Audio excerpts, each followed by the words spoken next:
And now, honoree Charles Queenan. Back in the late 1970s, Charles Queenan's hopes of building Pittsburgh's Kirkpatrick, Lockhart, Johnson, and Hutchinson into a national law firm seemed almost crazy. The city had become a poster child for U.S. industrial decay, and as the economy sputtered, so did the local legal market. Yet, thanks in large part to the groundwork he laid, the firm, now K&L Gates, ranks as the 8th largest law firm in the country by headcount and the 17th largest by revenue. Current K&L Gates chair Peter Kalis refers to Mr. Queenan as a giant in the history of our firm. Mr. Queenan joined the firm as a freshly minted 1956 Harvard Law School grad. Oh, nice picture. And was soon advising firm client Thomas Mellon Evans, one of the first corporate raiders on tax issues. Mr. Queenan managed to win Evans' grudging respect, and as other clients sought his expertise, Mr. Queenan established himself as one of the firm's biggest rainmakers. In 1975, he was elected chair. In 1981, with Mr. Queenan at the helm, the 80-lawyer firm spearheaded one of the legal industry's most successful early mergers without taking on a penny in outside debt, thanks to an innovative self-financing plan that he himself devised.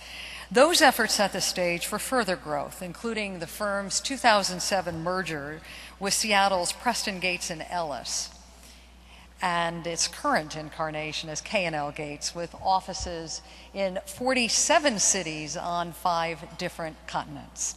Having stepped down as chair in 1990, Mr. Queenan now spends his time helping local cultural institutions and civic organizations. He is currently the co-chair of the Pittsburgh Cultural Trust and previously served as the chair of Carnegie Mellon University. No one in Pittsburgh knows as many people, says former Carnegie Mellon President Jared Cohen, and no one is as respected as Chuck. Please welcome to the stage, Charles Queenan.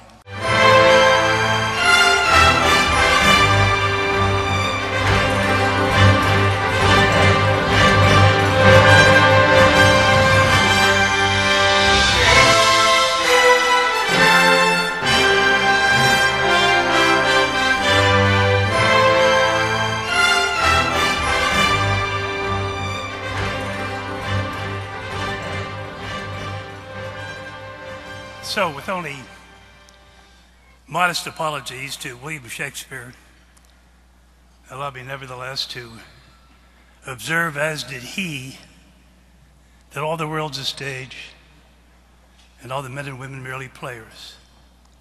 They have their exits and their entrances, and one man in his time plays many parts.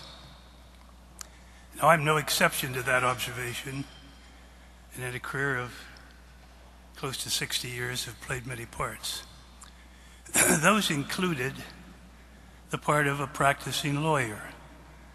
And early on in my career, I was quite fortunate to have the opportunity to advise a number of extraordinarily talented people who were looking to produce goods and wealth. They were in a complex society, we all were, had perhaps an overly complex legal system, but they wanted to go from A to B and produce goods and wealth for this country and beyond. And I was blessed to be able to participate in that process and get them from A to B. And in so doing, I felt that I was aiding and abetting the productive process rather than having some parasitic designs. And I was really quite rewarded and found the process rewarding, and that's the reason I stayed and continued to practice law.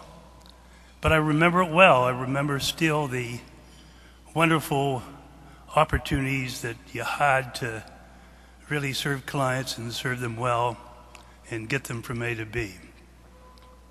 So as to all these remarkable, wonderful comments that we're all receiving, you should know that I harbor no illusions that I really deserve any of the such accolades. But I must also tell you that I've enjoyed every moment, and have really liked all these hyperbolic comments, wherever they come from, whatever they do. So, to American Lawyer and its various colleagues for this honor and this evening, my firm thanks you, and I thank you very much.